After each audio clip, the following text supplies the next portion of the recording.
All right, folks, coming up on Roland Martin Unfiltered for Wednesday, May 1st, 2019. The Minneapolis police officer, he has been convicted in the death of a woman there. Folks are saying, so you convict the dark-skinned Muslim cop for killing a white woman, but the cop who killed Philando Castile, he went free. We'll talk to an activist there in Minneapolis about that decision. Bob Barr testifies before the Senate today. Ooh, things got a little hot between the Democratic senators and Barr. Did he lie to Congress? Hell yeah, he did. And we have a video of Senators Cory Booker and Kamala Harris questioning Barr. You can't wait to see that. Also, speaking of Cory Booker, whoa, did he take a shot at Senator Bernie Sanders when it comes to allowing those who are in prison to vote? Boy, wait till we show you that video. Also, a black student leader at American University who was targeted by white supremacists, she is suing the Daily Stormer Lawyers Committee for Civil Rights Under Law. They are representing her in that case. And also the Congressional Black Caucus, we have an exclusive of Roland Martin Unfiltered. They are going after Sirius XM radio for the lack of black high-level executives as well as blacks on their boards of directors. The CBC says point blank they're going to use their power to hold these publicly traded companies accountable for lack of black representation. Also today, the House Finance Committee hearing took place dealing with discrimination in auto loans. Kristen Clark of the Lawyers Committee, she testified. We'll show you some of that.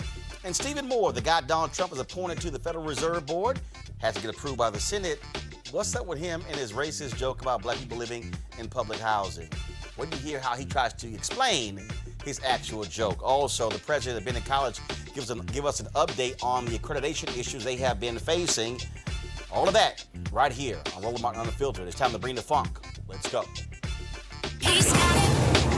Whatever the miss, he's on it.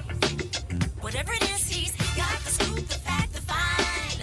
And when it breaks, he's right on time. And it's rolling. Best believe he's knowing. Putting it down from sports to news to politics. With entertainment just for kicks, he's rolling. Yeah, it's Uncle Roro, y'all. Yeah, yeah, it's Roland Martin. Yeah, yeah, rolling with Roland now. He's funk, he's fresh, he's real, the best. You know he's Roland Martin now.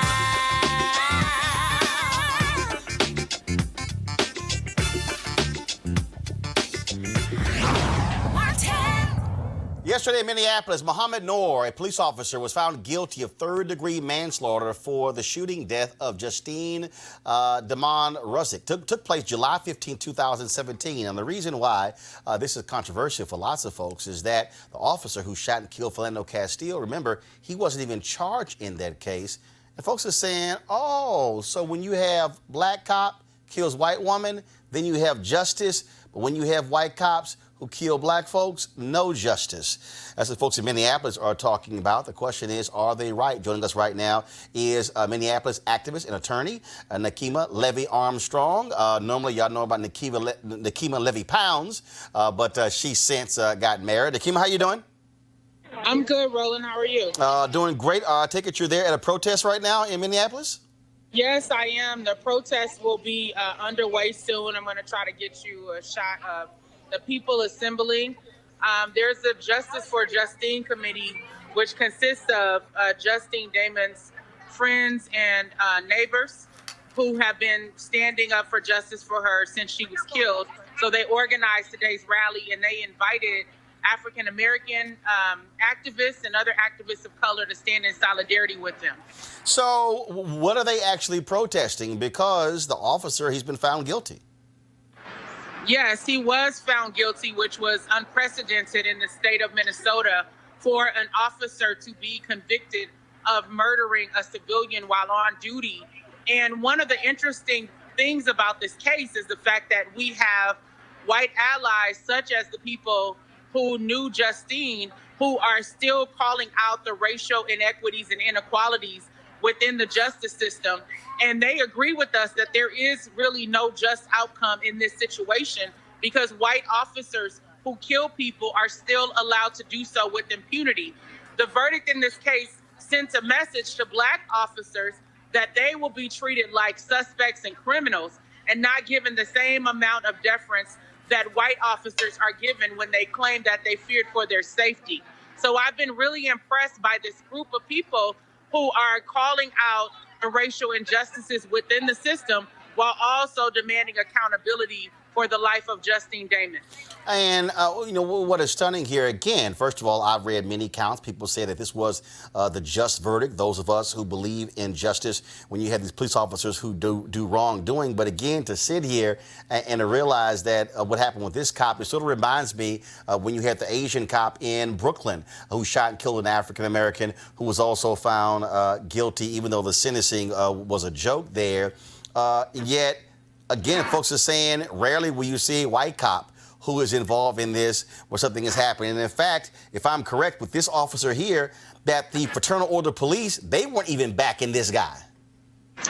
Right. The Police Federation normally comes out and makes a statement strongly in support of officers who kill people. And in this case, they largely remain silent. Now, we have had trouble with the Police Federation for several years, especially the leader, Bob Kroll, who has his own history of using excessive force against civilians and particularly against African-American men. He has dozens of counts against him. So we're not surprised when he defends officers who engage in misconduct, who engage in violence. But in this instance, for once, he decided to remain silent while this officer had to face the justice system. And so once again, it's another example of uneven justice when there is a black officer who is being accused of wrongdoing. I do not feel that a just outcome was possible in this case because, again, white officers are allowed to kill with impunity. So we don't feel safe. Most of the murders that have been committed by police officers have been committed by white male police officers who have not been held accountable. Many of them still have their jobs, still collecting a pension, still collecting a paycheck, and are still patrolling the streets. So we don't feel safe. And this verdict does not make us feel safe. All right, then. Well, Nakima, we certainly appreciate your activism. Thank you so very much. Thanks for having me. All right. I want to now go to my panel here. Dr. Cleo Manago, social political analyst and activist, joining me via Skype. Alexis Green, spoken word artist, and Eugene Craig, CEO of the Eugene Craig Organization. Cleo, I'll start with you. And this is one of those situations where people actually are confused because they'll say, well, why are you complaining? The officer was found guilty because the reality is, what does this officer look like? Yeah, she just raised the issue. I mean, the issue was that, as she already said, that white people aren't treated like this, white cops aren't treated like this. I didn't know all the details until just now in terms of more of the nuances. And it's interesting that with the brother cop who did this killing, did not get any support from his peers.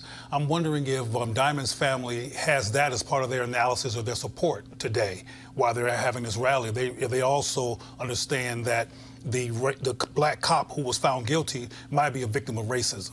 I'm just wondering if they're considering that as while they're standing in solidarity on the issue of police brutality in general.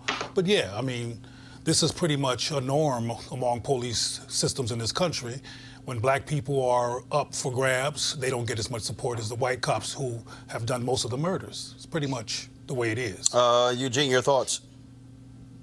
Yeah, I mean, look, the thing is this. A cop kills somebody, the cop should deal with the consequences as if there was someone else, as if they were a normal human being, if they're a normal American citizen. I do think there's a nuance here of race. The cop is black, the cop is Muslim, and I think that probably did play a factor in his conviction. But I do think there's two things we should point out. The family and friends of Justine, they are using this as a platform to help elevate the situation of black Americans, black and brown folk that are killed by white cops, and standing in solidarity. And the second thing is this. This issue isn't necessarily a black and white issue, and that can go either way. This is a blue versus everybody issue. And the issue is that this particular cop, he looks to be Somali and Muslim. He deployed the same training and situational awareness that the white cops use, and it just happened that he was convicted. But it's not a blue versus everybody issue because the blue people backed off from the black person in this instance. very true. Well, I guess he would be considered part of everybody in this particular case. Alexis, go ahead.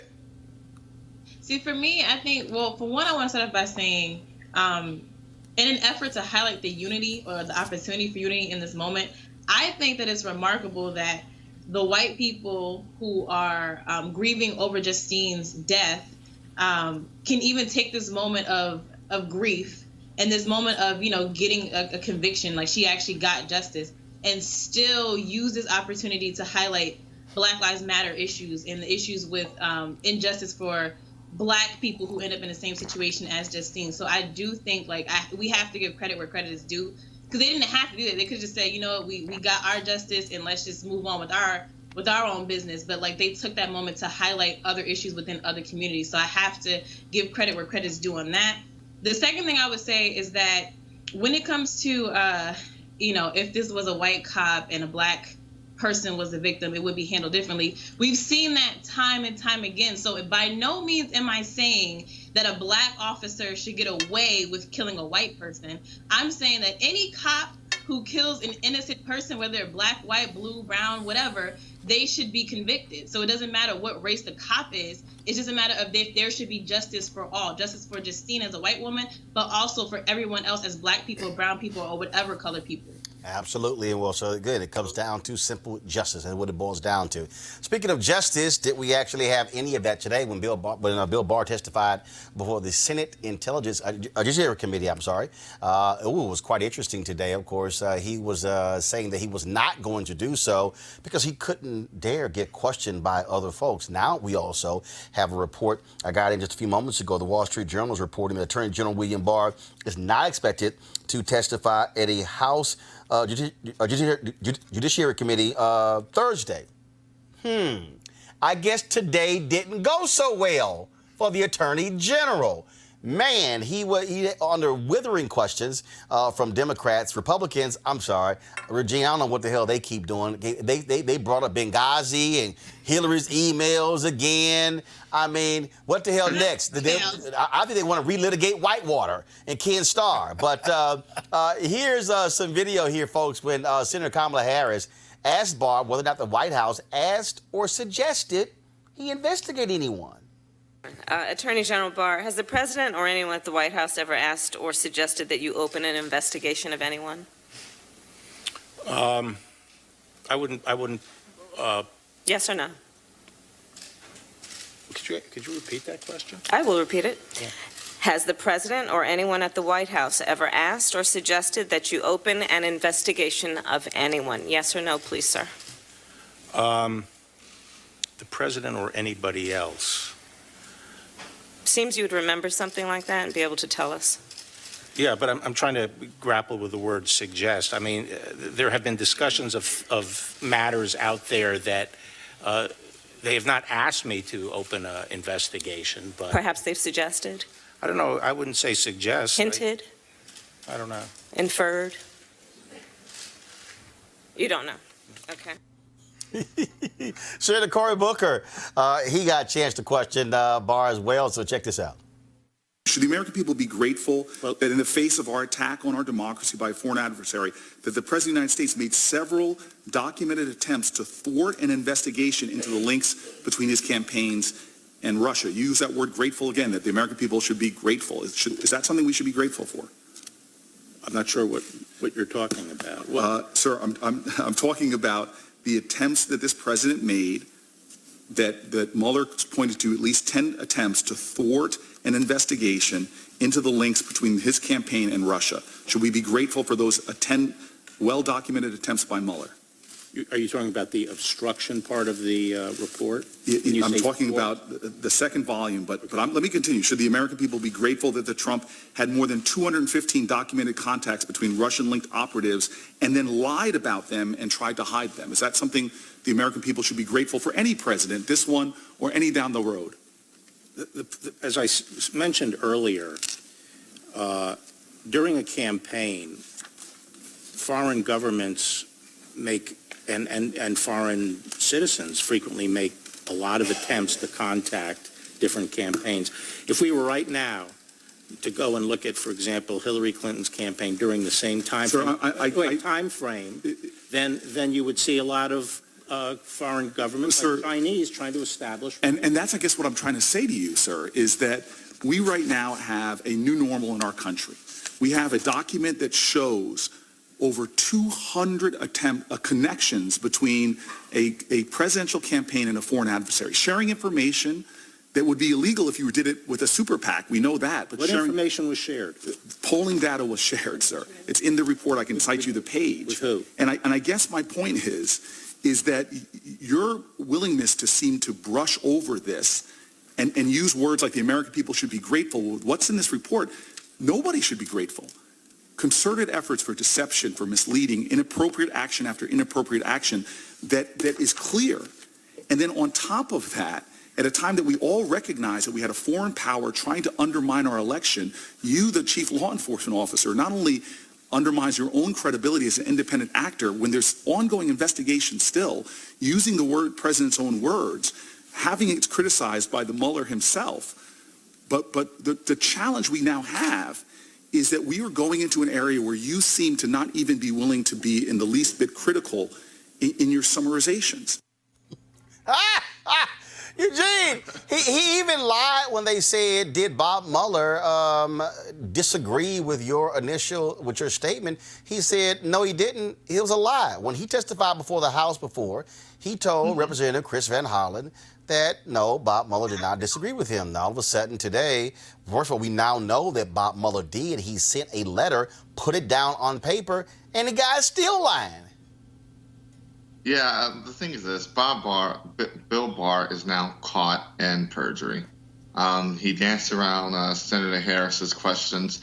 Part of it was probably to avoid giving a straight answer, which would have implicated him and the president. Probably the other part was to drain out her time.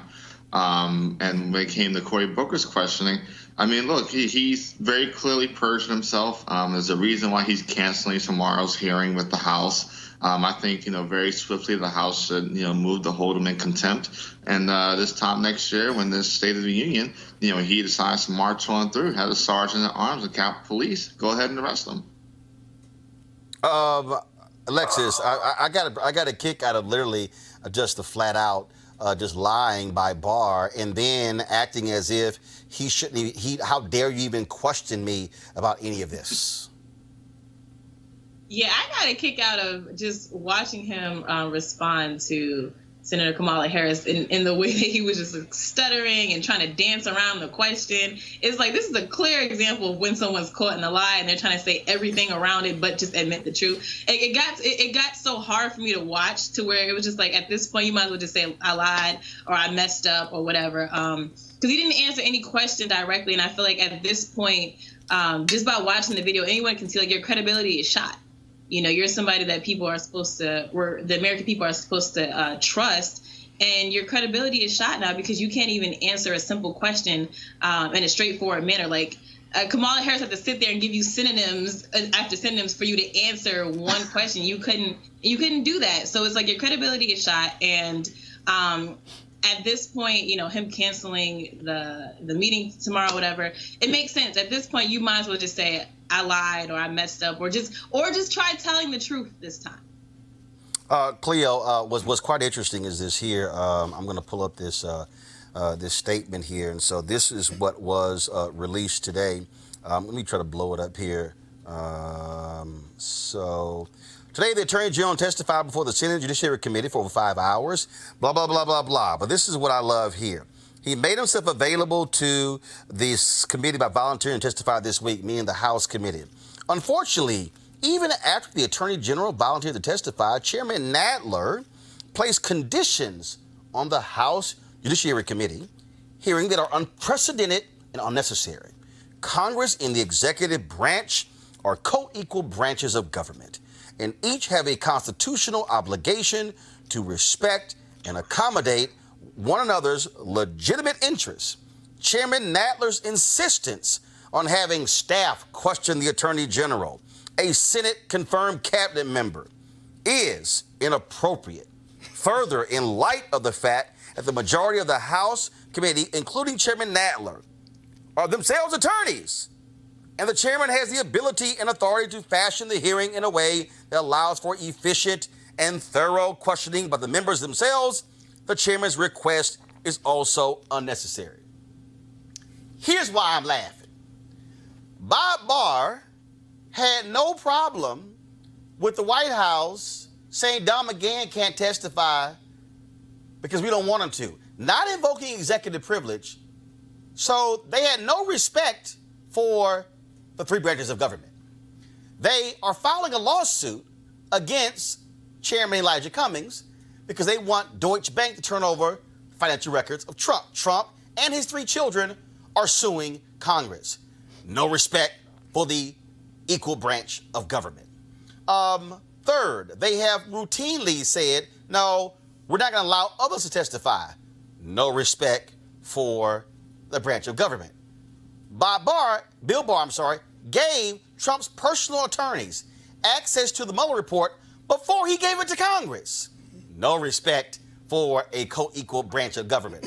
What really Bill Barr is saying right here is, I don't want some pesky staffer. How dare they get to ask me questions? I'm the Attorney General. But they actually said in here that the chairman has the ability and the authority. I love this here. The chairman has the ability and authority to fashion the hearing in a way, which means the chairman can do what the hell the chairman wants to do. But they're objecting to the chairman doing what he wants to do. Yeah, I have to say it again. These people are consistently doing what they want to do to deflect anybody getting in the way of their agenda. What I found interesting when I watched Kamala and Cory address Barr, I saw a worldview debate. For example, Cory referred to Russia as a foreign adversary. I don't believe that Barr or Trump or his comrades see Putin as a foreign adversary. They see him as a comrade, as somebody else who has a capitalist white supremacist agenda to run the Western world, or his part of the world in Putin's case. So what's going on here is a resistance to anything that's going to get in the way of them successfully doing what they want to do. You just brought up these facts going on here in terms of who's disrespecting who. But one of the reasons that I believe that Barr was stuttering is because Barr is not interested in the perspective of Kamala or Booker. He's not interested. And he does not want to take it seriously because all of them are on the train to keep white America great again, if you will. They're not concerned about rules and regulations, and they do like to think that they're superior. So how dare someone question Barr? I am the Attorney General. I am the general of white supremacy. You don't get to question me. Right. Well, indeed, people do get to question him, but the bottom line is that they shut down and start stuttering when there's a challenge because they're not interested. Eugene, I just get a kick out how we're co-equals except when we don't want to treat you like a co-equal. Mm-mm. Yeah, well, that's the way of this administration and the way of the current GOP. If you go back 7 or so years, these folk are willing to hold Eric Holder in contempt of Congress over documents in regards to Fast and Furious. This is probably 2,000 times more pertinent, important, and devastating what's going on with this administration. And so I think if this is the type of game they want to play, Chairman Nadler needs to tee up and play ball. Hold, Bill Barr in contempt. Hold Don McGahn in contempt. These folk are not invoking executive privilege. They have no legal ground. Executive privilege in itself is nothing more than a gracious overture. They have no legal ground to prevent someone from testifying from Congress. This is legal. This is legally obstruction of justice. They're literally obstructing an investigation.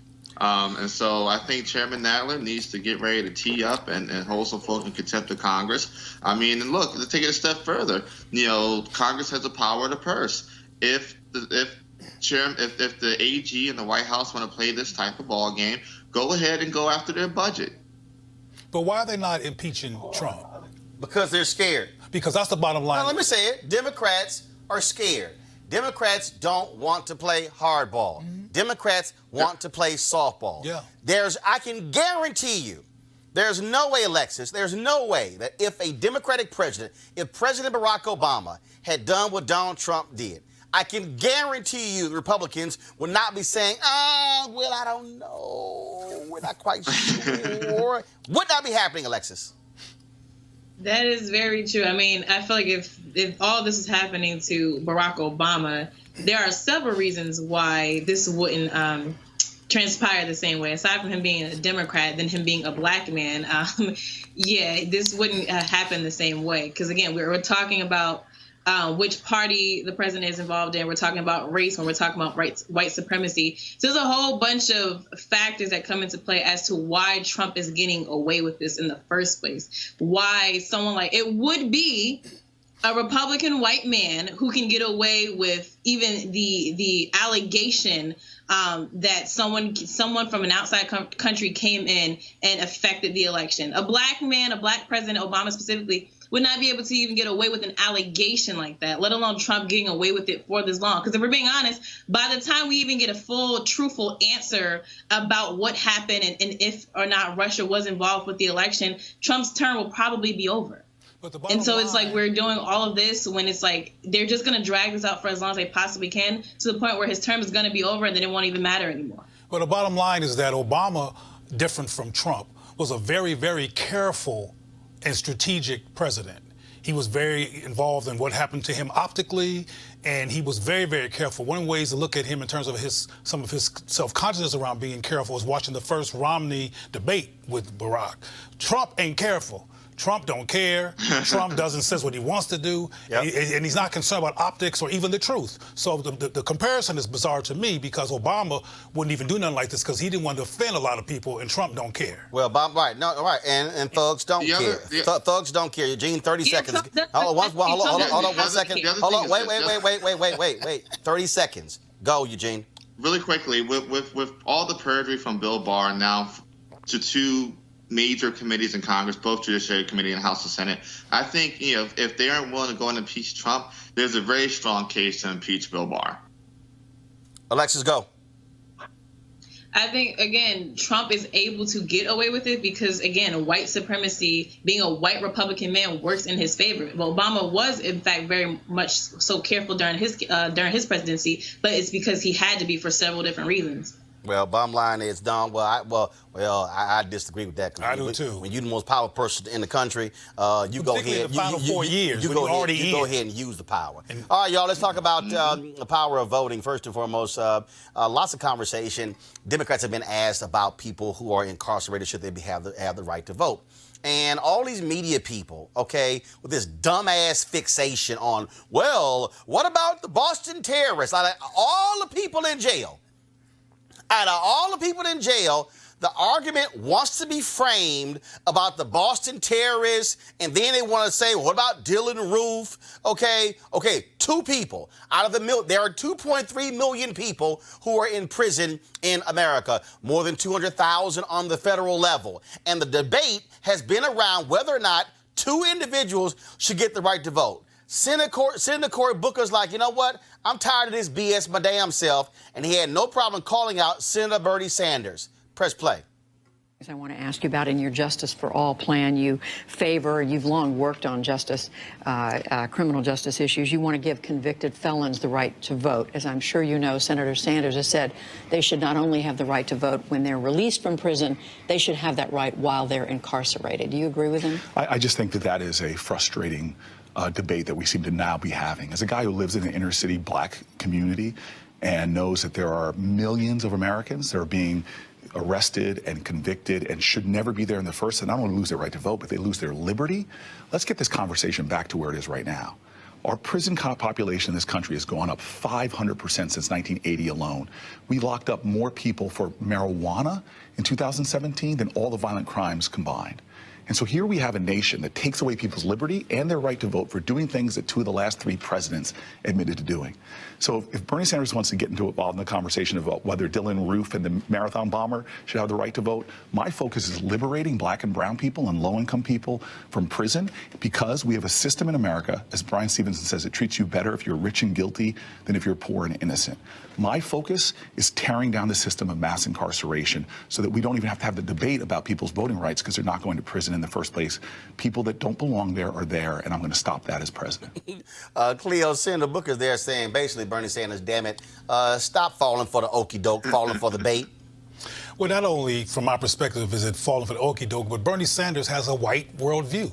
So Dylan Roof and the marathon bomber fits in his worldview in terms of what he thinks is important iconically.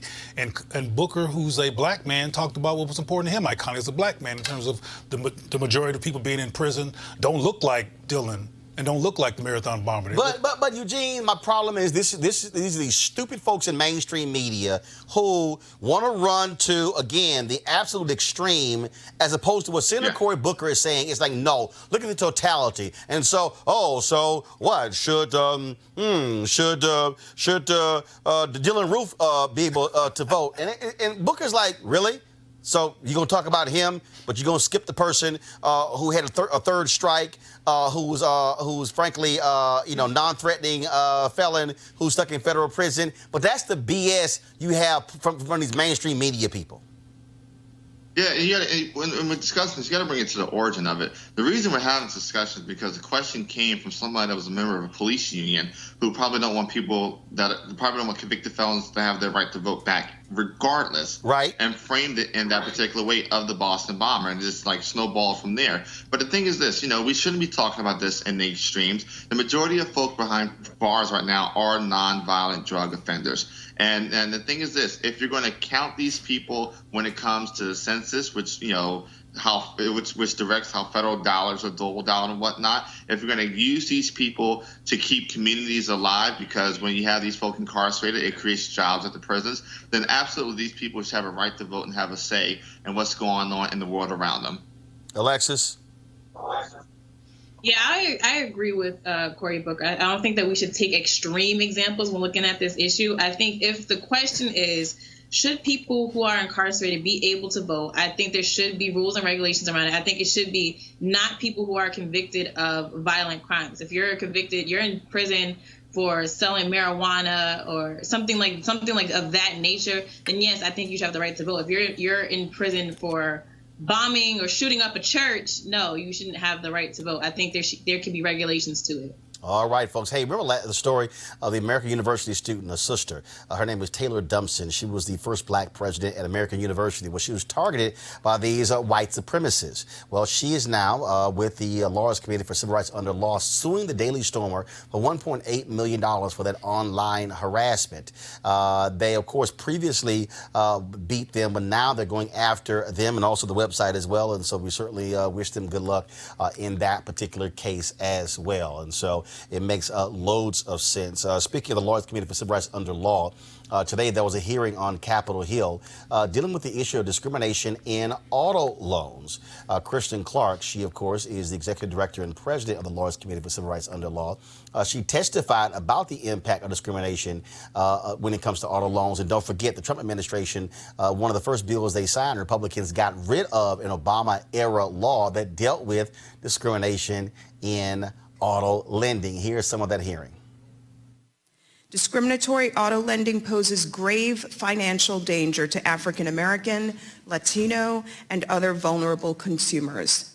Increasingly, lenders are taking advantage of a highly unregulated and unmonitored market to promote discriminatory and predatory practices. As the third largest source of outstanding household debt after mortgages and student loans, car loans and their impact on communities of color warrant greater scrutiny. There is a stark racial wealth divide in our country today. A typical white family has $140,000 in wealth, while a typical African American family has just over $3,400. Abusive, predatory automobile lending and lack of access to equitable financial services contribute to and exacerbate this racial wealth gap. Widespread racial discrimination in the market is not new and has been well documented for over the past 30 years. African Americans and other consumers of color face discrimination in various ways when purchasing and financing a car. They're often charged higher prices, higher interest rates, more expensive insurance on the basis of their race or ethnicity, and they're also targeted for predatory sales and repossession schemes. Racial bias also seeps into the industry by way of discretionary dealer markups, and often indirect auto lenders fail to have controls in place to prevent discretionary markup pricing disparities resulting from car dealers' racial bias, resulting in people of color being burdened with more expensive loans than white consumers. While much lending discrimination can be identified through statistics, there's also evidence of intentional discrimination throughout the industry. A recent 2018 study by the National Fair Housing Alliance used match pair testing in Virginia that showed that almost 63% of the time borrowers of color received costlier loans, even though they were more qualified than their white counterparts. What must be done? We ask Congress to enact robust legislation to increase protections for borrowers of color by prohibiting or significantly limiting discretionary dealer markups. We need more oversight over the Justice Department and CFPB to understand why their enforcement activity has come to a grinding halt. And finally, we need more transparency and data collection to help us get a better understand at the extent of discrimination across the auto lending industry. Hey, Eugene, does Candace Owens now believe no discrimination exists in America? I'm not sure, but I would be 100% sure that she probably would not take the time to actually research the topic or research the issue like this. She can read? I was going to say, I want to jump out there and say, whoever the next Democrat president is needs to create an equity czar and appoint Kristen Clark, because she's out here just saving the day left and right. What House Republicans did in the last Congress when they had power and removing the rules that were put in place, I believe, under Dodd-Frank that prevented discrimination in auto lending was absolutely atrocious.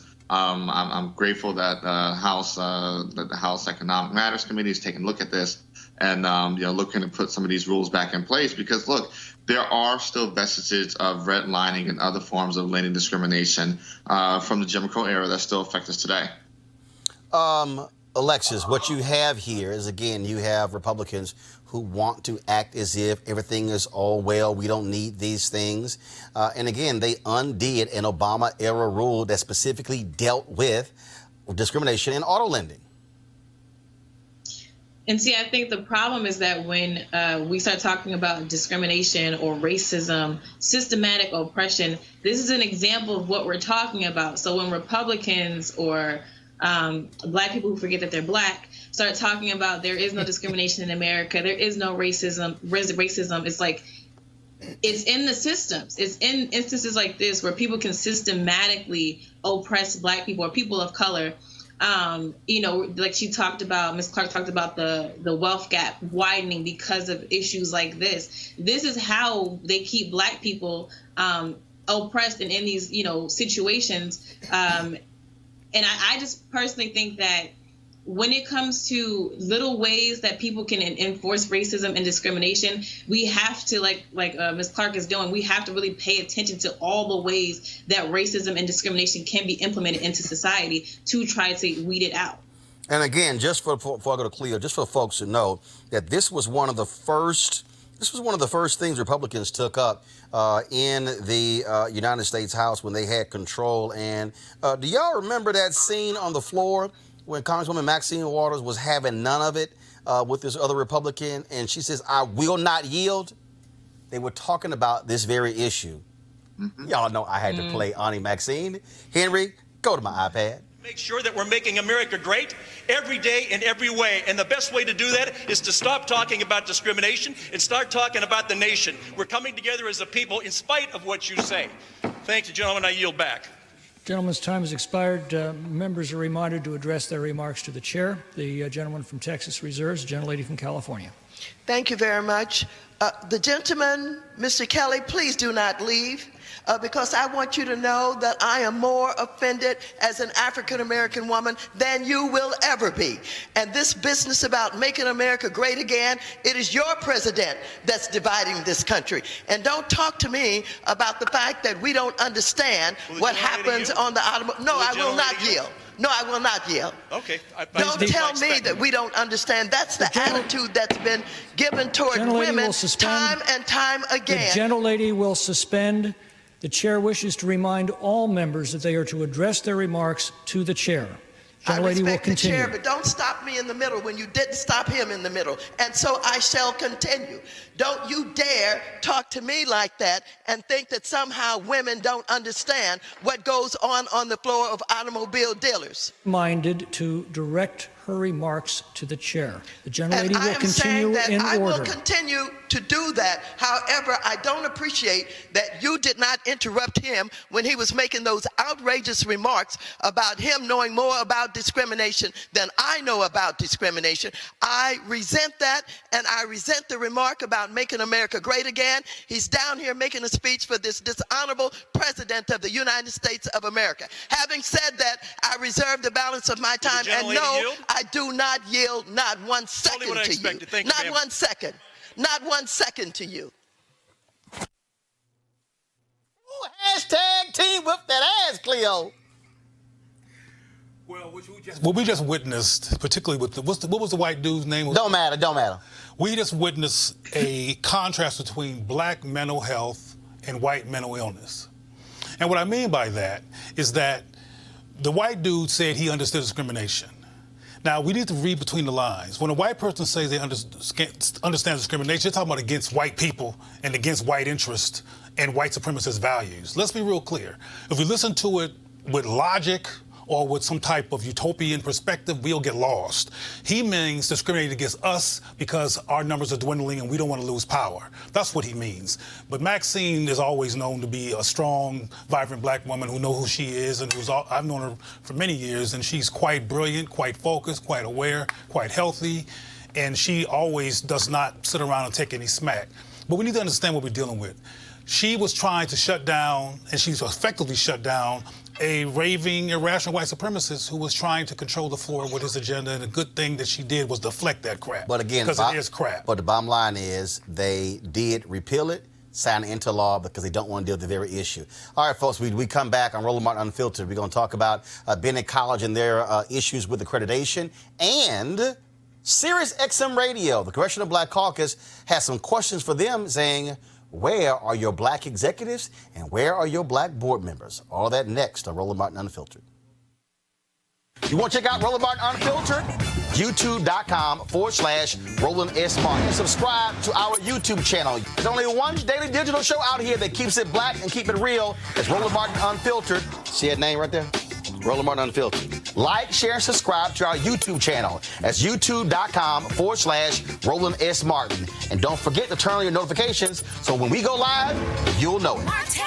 You want to support Roland Martin Unfiltered? Be sure to join our Bring the Funk fan club. Every dollar that you give to us supports our daily digital show. There's only one daily digital show out here that keeps it black and keep it real. It's Roland Martin Unfiltered. Support the Roland Martin Unfiltered daily digital show by going to RolandMartinUnfiltered.com. Our goal is to get 20,000 of our fans contributing $50 each for the whole year. You can make this possible.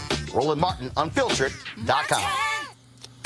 All right, folks, as you know, media is a critically important issue. Representation in media is important. I'm a lifetime member of the National Association of Black Journalists, Vice President Digital. We've been kicking the butts of networks like CNN for lack of black executives in the C-suite as well. And so the Congressional Black Caucus, they stood with us on this. Folks, I got this exclusive here, this letter, the CBC sent a letter to Sirius XM Radio. And it was dated, give me 1 second, we're going to pull the letter up 1 second. It was dated, I believe, April 23rd. And this letter went out to James Meyer, the CEO and director of Sirius XM Holding. And the Congressional Black Caucus expressing some deep concern about, again, their lack of black leadership. Guys, pull it up, please. And so this is what the CBC wrote. We find your corporation's lack of diversity especially problematic, given the fact that African Americans and Hispanics drive consumption among streaming services. According to Nielsen, 52% of African Americans and 45% of Hispanics use streaming services for music, radio, and podcasts, compared to 40% of their white counterparts. This level of consumption leads to increased advertisement on the channels in which we listen, resulting in business growth for streaming services at Sirius XM and companies alike. Our constituents regularly share with us their concerns that content does not reflect the priorities of our communities. Diverse leaders are needed to understand the needs of our communities. In fact, also in the same letter, the Congressional Black Caucus say this: the reality that Sirius XM doesn't have a single black executive or shareholder on its board of directors is abysmal and presents a significant risk for the success of your business and our economy. Also, in the same letter, they also talk about Pandora. Now, here's the deal. Sirius XM Radio, they purchased Pandora, creating the largest audio entertainment company in the world. They acquired Pandora Media for $3.5 billion. In the letter, this is what the CBC says. Pandora's Diversity and Inclusion Report, released at the end of 2018, demonstrates the lack of black shareholders on the board of directors and in the C-suite. In fact, not a single board member or C-suite executive is black. Sirius XM is no different, and there is no evidence that the new organization will be any different. Now, in the same letter the CBC sent to them, this is what they wrote about, again, Pandora. Go to my iPad, Henry, please. This is what they actually said. They said that on January 31st, 2019, our senior staff met with Pandora's Chief Diversity Officer, Adomize Warner, and Senior Director of Government Relations and Policy, Caitlin Brousseau, to discuss the findings of the Diversity and Inclusion Report and the Sirius XM Pandora merger. During this conversation, we asked specific questions regarding board, C-suite, and supplier diversity. Their responses highlighted that there were currently no African Americans on the board and did not provide sufficient evidence of a plan to increase that diversity. They also indicated in their responses that there was no process in place to measure supplier and vendor diversity at that time.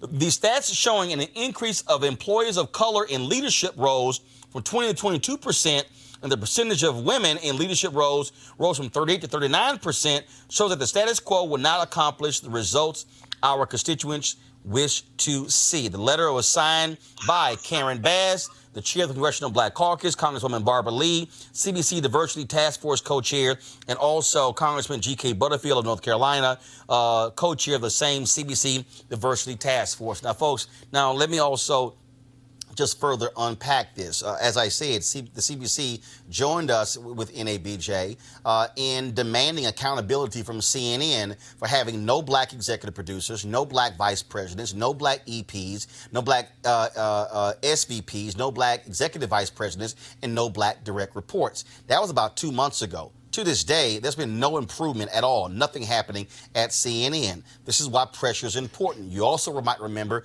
on this show, Roland Martin Unfiltered, we had Congressman Gregory Meeks, who has put forth legislation to demand that publicly traded companies reveal their black executives, the folks who are in the C-suite. Now, let me go ahead and address this right now because, see, before I even pull up comments that are on our message boards, I've already had these dumbasses on YouTube and Twitter send me these comments. I have these idiots who go, well, why are you sitting here begging a white man for a job? Why don't you go create your own? First and foremost, we are consumers. We should be demanding folks. Chelsea, go get the book out of my bag, please. My backpack, since you're sitting right there. Go ahead and get it for me so I can walk black folks who are watching through, who don't have any understanding of actual history at all. The reason you demand this, because the reality is black people cannot create every single institution in the doggone country and assume that black people are going to be the only folks supporting that, okay? Let me be real clear. So if you're one of those folks who say, start your own black law firm, start your own black this, start your own black that. No, we should be also hired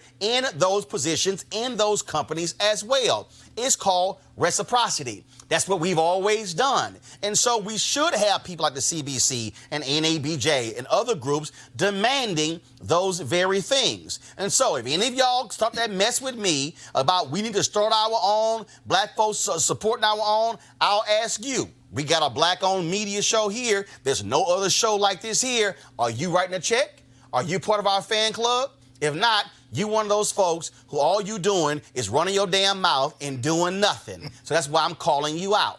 And so with the CBC challenging Sirius XM is critically important. Now, for the black folks out there, again, who are watching, who know nothing about our history, y'all run around here saying Reverend Jesse Jackson ain't nothing and the civil rights movement didn't do nothing. Here's a book that I had the author on News One now that I'm going to go ahead and hold up for you. This is the book right here. If y'all could zoom in, I appreciate that. The book is called Operation Breadbasket, an untold story of civil rights in Chicago, 1966 to 1971, by Martin L. Depp. Martin is a white pastor in Chicago who was a part of the coalition that actually went out and demanded equity from various companies in Chicago. This is the book right here, Operation Breadbasket, okay? So let me walk you through what Operation Breadbasket did. First of all, the idea came from Reverend Leon Sullivan in Philadelphia. Dr. King heard about how he was utilizing pastors, putting pressure on companies to hire African Americans. Dr. King asked Reverend Sullivan to come present the idea to the Southern Christian Leadership Conference. Once he did, Dr. King said, I love it. SCLC is going to adopt it, and they called it Operation Breadbasket because the first companies they went after were bread companies. And so Reverend Jesse Jackson Sr. was in Chicago. Dr. King put him over Operation Breadbasket in Chicago. So what did they do? They targeted companies, dairy producers. They targeted soft drink companies. And what they did was they examined all of their numbers, their black employment numbers, supply diversity numbers, and demanding equity. Now, it was based on 6 points in terms of how the campaign actually proceeded. It was called a Don't Buy campaign. So, number one was called information gathering. That was number one. Number two was called committee evaluation. Number three, negotiation and education. Number four, economic withdrawal. Number five, agreement covenant. Number six, monitoring. And what you'll discover is that, and he lays out in here, that as a result, by targeting these companies, demanding they hire African Americans, after the first round, there was some $1.5 to $2 million in economic capital that was generated for African Americans who were hired by these companies. Now, they didn't just sign the covenants. They said one of the mistakes that they made was that they were not properly following up to make sure they hired all the different people. Now, they shifted also from just demanding jobs to going after supermarkets to put black goods on the store shelves. And so if Cleo or Eugene or Alexis, if they own a black business, they couldn't get their products on the store shelves. And so Reverend Jackson began to meet with these folks at University of Chicago, actually Chicago Theological Seminary, and then 14 initial black businesses. They went after the supermarkets, forced them to put black products on those shelves. That's how they created those black millionaires. And so what Reverend Jackson has been doing with capital companies like Arrow Capital Management, bondholders and others is opening those doors to African Americans. Now, again, for that idiot who is sitting here commenting right now who say it doesn't matter, let me explain to you how big of a deal this is. If Cleo or Eugene or Alexis is sitting here, can do one of these jobs, they all of a sudden go on the board of directors. That means stock options. That means they get paid for it. If they get hired one of these C-suite jobs, that means now they get stock options, higher salaries as a result of that. So versus African Americans only being relegated to these small, lower level positions, let's say you're getting paid $60,000, $70,000, $80,000, you're now competing for those jobs that are paying $200,000, $300,000, $400,000, $500,000 or even more. Which now means that if let's say it was Cleo's cousin who's a graduate of Morehouse or graduate of Florida A&M, and he now all of a sudden has a job at Sirius making $500,000, guess what? He is now in a better position to actually cut a check to Morehouse or Florida A&M. he's in a better position to cut a check to the NAACP or the Urban League or some other institutions. And so when we start talking about forcing these companies to respect black folks and hire black folks for these jobs, we're talking about creating economic opportunities for African Americans, also for their families, creating and building wealth, and also for black institutions. And so what we should stop doing is trashing folks like the CBC. I don't know what y'all doing, but by saying, how are they demanding companies come to the table? It's the exact same thing that we're doing with CNN, with ABC News, with NBC, and all these companies in NABJ, because we understand that we are a part of this country as well, and we cannot be frozen out of economic opportunities. This is an economic conversation. This is not just about, oh, can you just hire one or two? The fact of the matter is we're being frozen out of these opportunities. White folks are being passed these opportunities left and right, and that's why when you see Hollywood, go to Deadline.com. Every time you turn around and somebody's getting hired as a studio chief or this person, is always somebody white, because we don't get those jobs. Those are jobs they can do till they're 60, 70, 80 years old. The jobs that we get, oh, so-and-so got hired for a role. No, we should be supporting our institutions, demanding accountability for our folks when it comes to these type of jobs. And so I certainly appreciate what the CBC is doing by pressing Sirius XM radio. And so we need to learn and utilize what was done before. What Operation Breadbasket did, created a lineage of black millionaires in Chicago, in Atlanta, and across the country, because they used the economic buying power of African Americans to force these companies to change. In fact, there was one company, this is what this CEO said, I would rather have you picket us now because we didn't promise enough than to picket us a year from now because we didn't do what we promised. There are other CEOs who said they were scared because if black folks start pulling their dollars, stop shopping there, they also will stop making money. Sirius don't want black folks to cut off Sirius XM radio. So the CBC is doing what is right. Cleo, I want to go with you. I love it how we keep acting as if stuff that's old can't be used today. This is called the CBC, Democrats taking control of the House, now having power. As Maxine Waters said at the NAACP, I have the gavel and I'm not afraid to use it. They are saying to these publicly traded companies, you are going to pay attention to black people or we are going to call you out and use our power to bring you to the table. Well, one of the reasons there's this generation gap between what we have accomplished in the past during the civil rights movement, et cetera, and the ignorance of the day is that, as you and I've talked about before, we don't talk about our history. We don't actively pass down black history as a rites of passage. So a lot of young people, and I engage them all the time, have no clue about their history, and they look at somebody like Jesse Jackson as a distant dinosaur because they have no clue. People like you help to inform them. But I'm fascinated by what the CBC is doing with Sirius XM because this is serious territory, Roland. This is the media. The media... The last bastion. Exactly. I wrote about this being the last bastion years ago. This is the final frontier because the media controls our psyche. It controls our worldview. Unfortunately, it also controls the black self-concept. I talk all the time about the fact that there's no such thing consistently, reliably as an independent black-on-black love story in popular culture media. Right. And this is not... These are not accidents. For example, there's no such thing as a black person who can greenlight the popular film in Hollywood. Not one. No such thing. African American has never run a Hollywood studio in its history. You've had a black man run American Express, a black woman run Xerox, a black man who is the chairman of the board of Microsoft, but has never run a Hollywood studio. See, this point I want to make before you go to the next person is that that's different. See, those are not media iconic phenomena. The media itself is very important in terms of how the brainwashing occurs. And let me also add this here. No African American has ever run a news network. Not an African American has never run NBC, ABC, CBS, MSNBC, CNN, Fox News Channel. Not one. And while white people are grappling to clean the power right now, It's going to be interesting to see what NABJ and you guys accomplish regarding confronting them. You said you haven't heard from them in 2 months. Oh, no.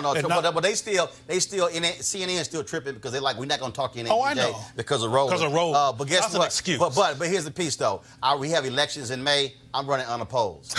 I ain't going nowhere for 2 years. I'm just saying. I want to pull in Eugene and Alexis here. Alexis, this is important because, again, for black people, this is not about Lauren Coates having a show on Sirius XM or Joe Madison or Karen Hunter or Mark Thompson, even though he was pulled off the air and they're still back and forth whether he's going to come back or not. This is not about black hosts. This is about black power on the executive side, and that's why the CBC is challenging Sirius XM.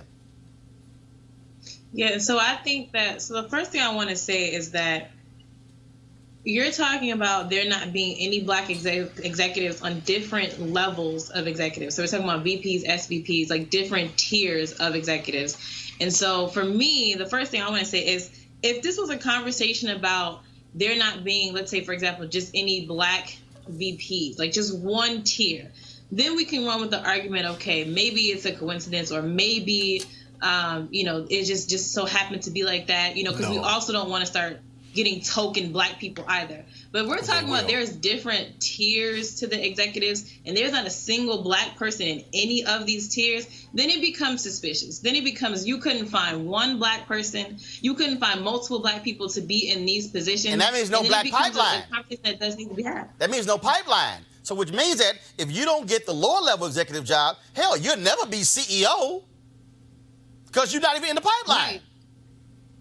Right, you do have to be in the pipeline, and I feel like, again, my whole point is that, again, if a particular job is not fulfilled by a black person, and if a white person or somebody of a different race was just so happen to be more qualified, then I can understand that. But again, for there to be all these different jobs and not, black people in any of them, then that does raise eyebrows to say, okay, what is really going on here? And I think what has to happen is that the CBC does have to, press this issue, and simultaneously we have to just continue to encourage people to call out entities like Sirius XM, and also continue to encourage people to go for these types of positions, because like you said, with no people of color being in these positions, that is very discouraging. But I feel like if we simultaneously call out these entities while still encouraging black people to go for these positions, then some real change can happen. Eugene, 7:01 p.m. This dude Think Biz on YouTube. With all respect, why must we continue to ask for inclusion into this country's inner workings?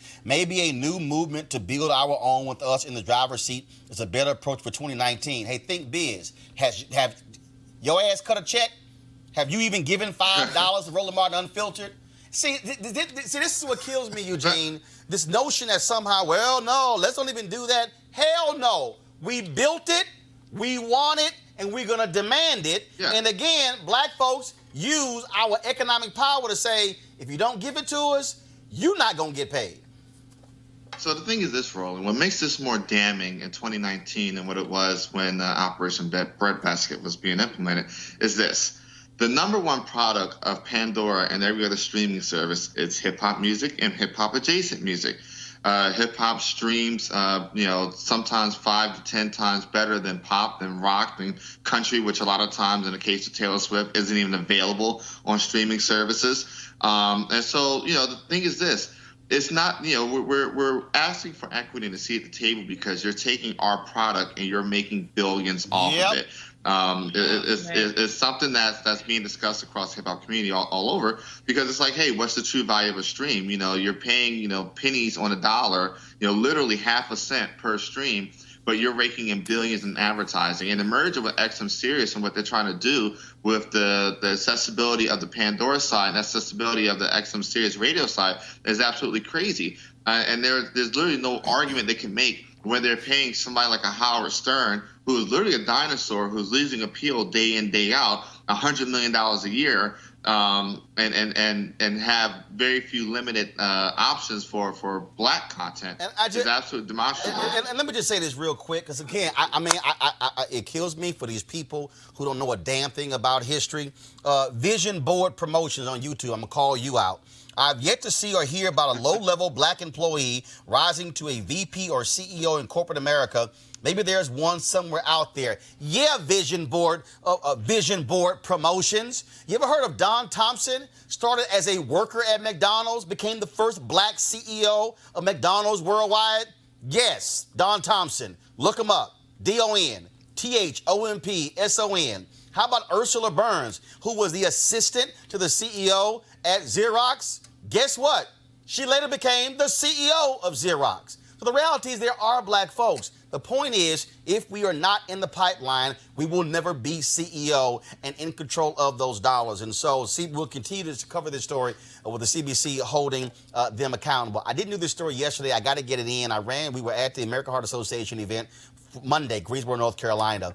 And Bennett College is one of the 5 institutions that were competing for a $100,000 grant from the American Heart Association to improve healthy outcomes for African Americans. Well, the president of Bennett College, Dr. Dawkins, she was actually there. And I said, you know what the hell? Give me an update on what's going on with y'all drama with the accreditation. Here's our conversation. All right, Doc, last time we had you on the show, we were talking about raising the $5 million needed for the accreditation, and you're raising excess of $9 million. And so are you free and clear? What's the status with Bennett's accreditation? Yes, we filed a lawsuit against SATS on February 22nd when we did not win our appeal process. So we're in the process, but we are still accredited by SATS, and we're also seeking another accreditation from TRATS. So that's obviously shocking to some people because I'm sure you thought, look, if we raise the money, wasn't that the major deal? You need to raise the amount of money. Then all of a sudden you do. Then what? The goalposts get moved? Yes, the goalposts moved from February 4th when we submitted our brief to support our appeal. What we thought was the calculation we needed moved from $5 million to $7 million. But still, in spite of that, we raised, in terms of submitting prior to the appeal hearing, we had submitted at least $8.2 million in verified funds, in spite of the goalposts moving.